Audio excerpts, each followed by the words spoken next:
Reflections on the launch and what comes next. December 17th, 2024. Slayers, we hear you. Dauntless has always been built on the passion and dedication of its incredible community, and with the Awakening update, we know that many of you have felt let down. For those who felt your time, effort, and trust were overlooked, we sincerely apologize. Yeah, actions are better than words though.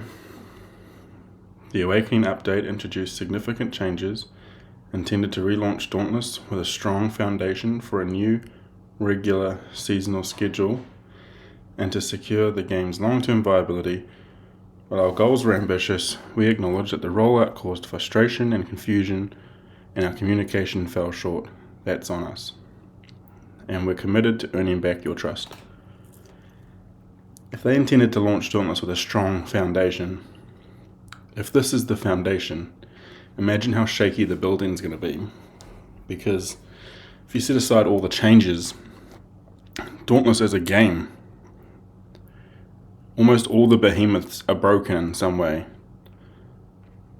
The lag spikes, the glitching, even just as a game, if you forget about all the monetization and all the stuff they changed, that foundation as a game is shaky. Let's continue.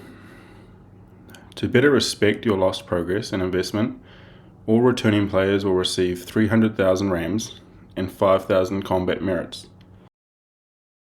I'm not sure if I think 300,000 rams is enough. The merits is fine, but rams, it feels as though it's now part of the monetization model where rams is the free-to-play currency you earn in-game, and it used to be that rams used to be just worthless, but now they mean something when it comes to crafting, when it comes to leveling weapons, when it comes to just about every aspect of the game. So we'll just see if that's enough for players. We'll also be rewarding up to another 500 peerless aetherite to help you regain in-game power based on your weapon crafting in the pre-awakening game. Okay, so if you've had reforges, I'm guessing you'll be able to get more aetherite. An upcoming update will unlock all game modes from the start. Thank goodness for this. For returning players, enabling you to jump straight into the content you want without being required to complete the quest chain. For me, this has been the most tiresome part of Dauntless. I mean, it doesn't take long if you know what you're doing, but not being able to go straight into heroics, not being able to do all the maps because they're locked behind quest chains. Like, if you have the skill, you can take any behemoth with any level weapon. It will just take you more time. So that change is welcome. While these steps won't undo all the frustration, that's for sure, we hope they show our commitment to supporting your return to Ramsgate, and valuing your contributions.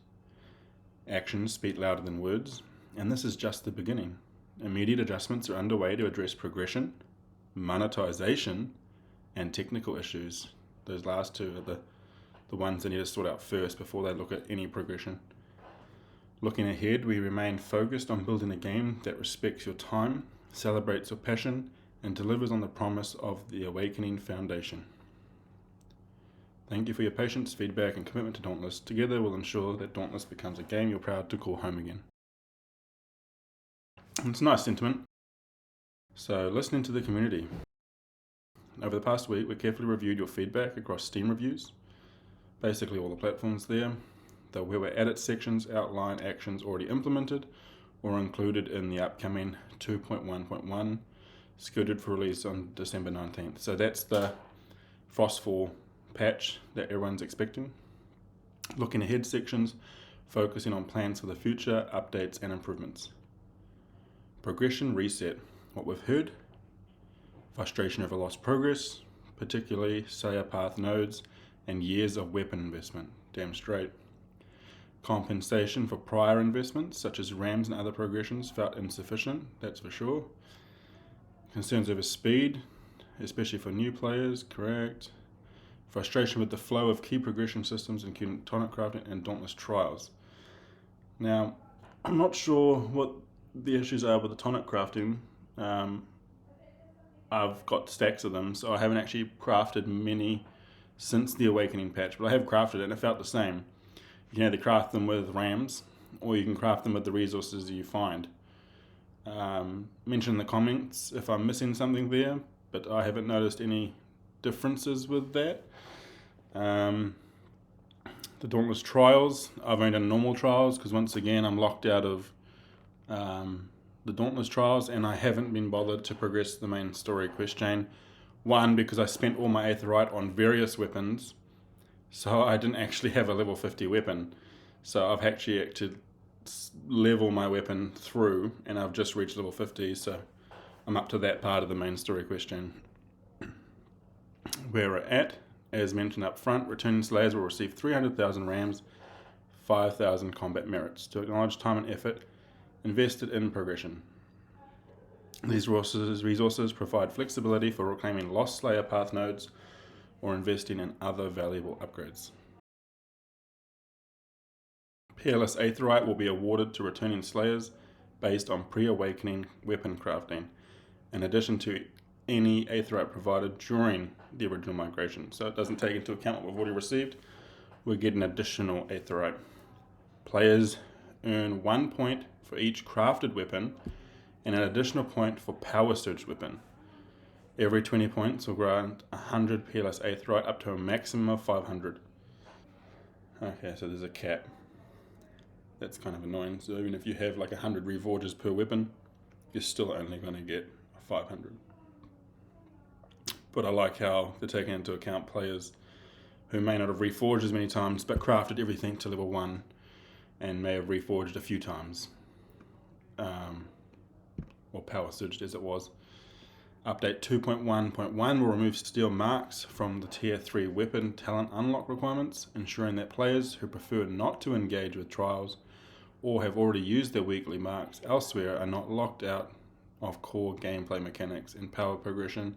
Additionally, the cost of Artificer Lantern Core in the trial store will be reduced to prevent unintentional time gating caused by weekly trial rewards. In both cases, players will receive direct refunds to account for these adjustments.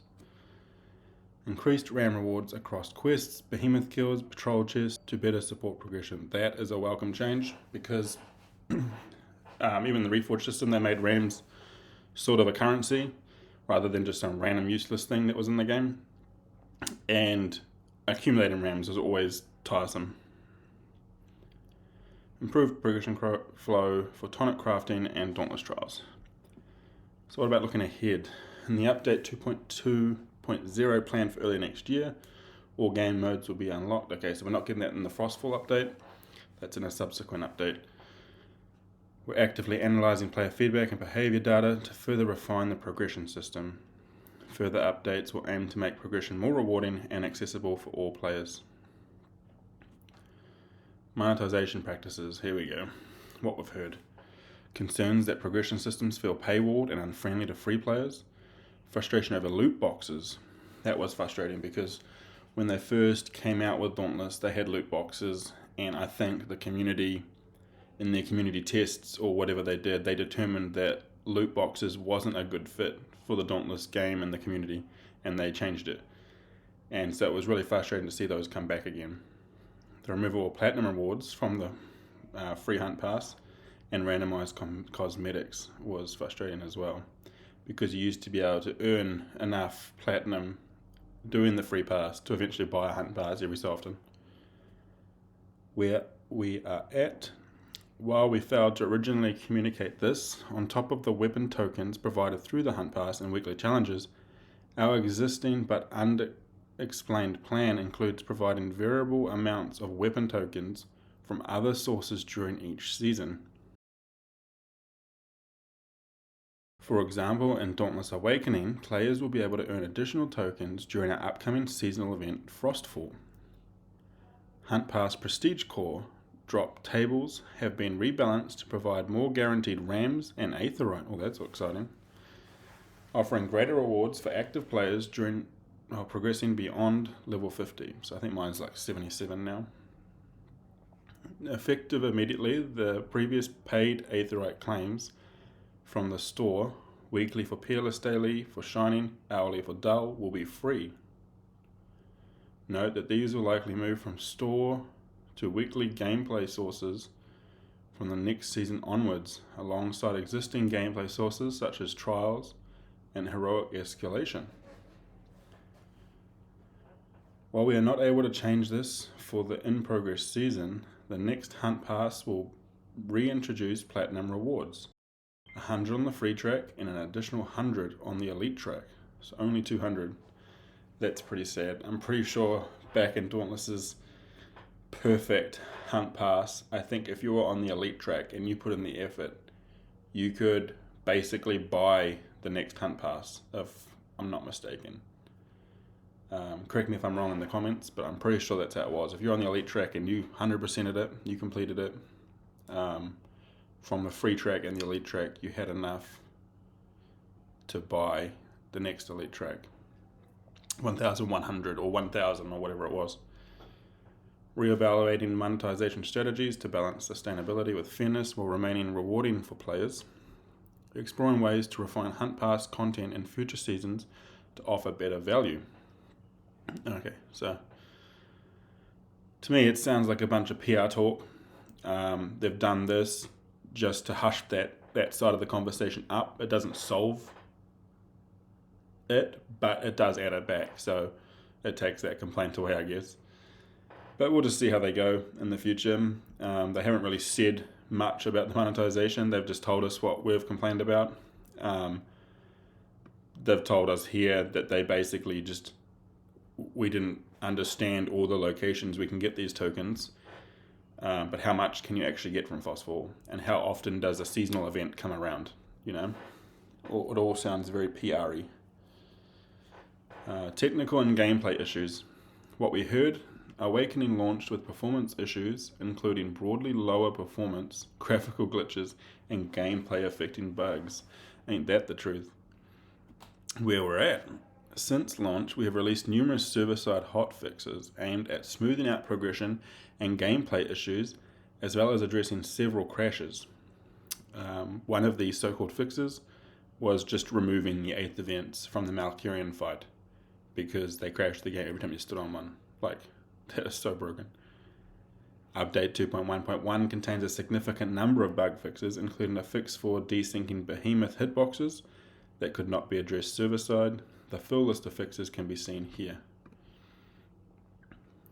Although the time frame before deploying update 2.1.1 limited our ability to fully evaluate all performance feedback, we've implemented a short-term solution to enhance performance on PlayStation 5 and Xbox Series X. Why can't Dauntless just take on the model of MMOs like World of Warcraft and have a weekly resets, not a reset because it doesn't really need to be reset, but just like a patch day. So if they do need to just pump out updates, do it on a weekly or bi-weekly basis.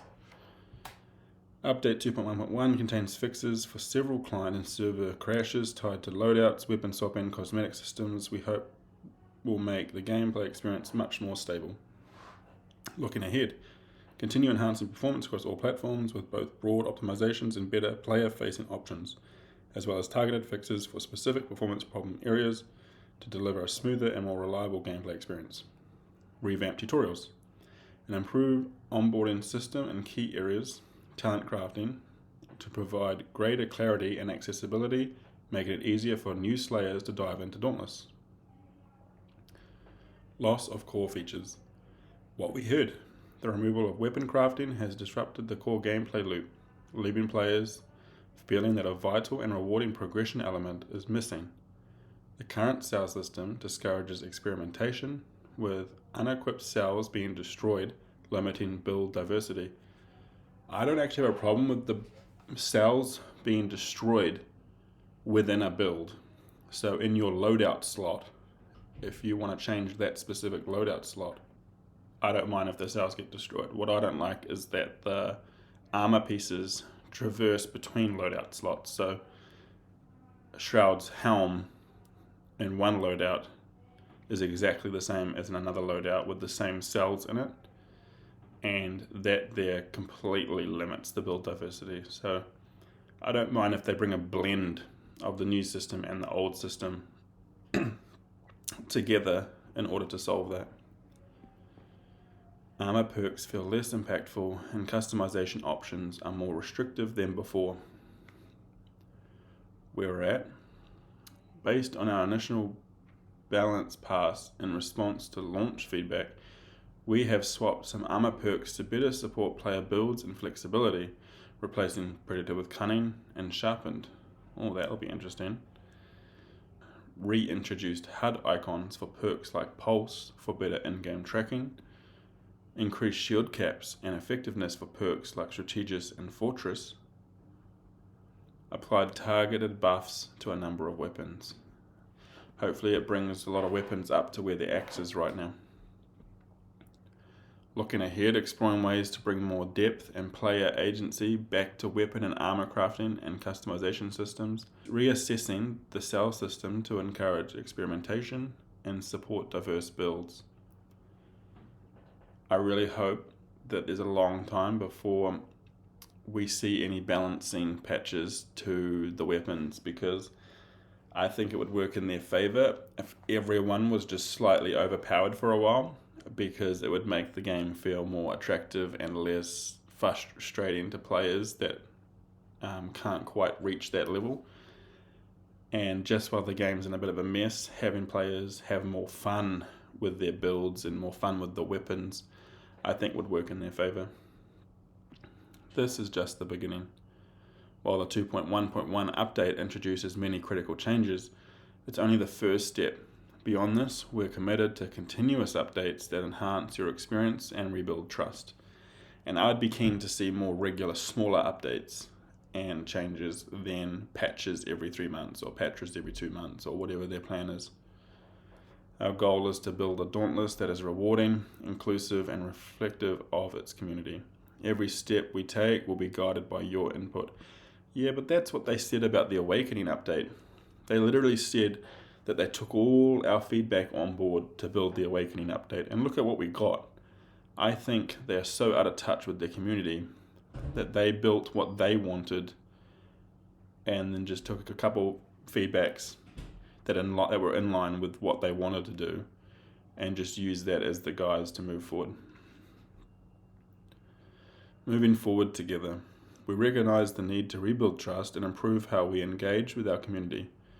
Moving forward, we are committed to refining feedback loops, placing players at the center of the game, and ensuring Dauntless reflects the passion of its community. Thank you for your patience, feedback, and your commitment to Dauntless. Together, we'll create a game that all Slayers can be proud to call home, the Dauntless team.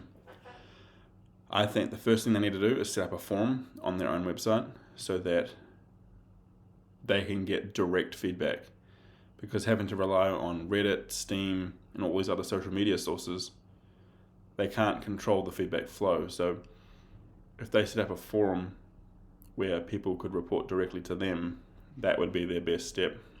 If you agree with them, if you agree with their letter, let me know in the comments. If you have contrary opinions to what they've said, let me know in the comments. Otherwise, as always, like and subscribe, and I'll catch you in the next one.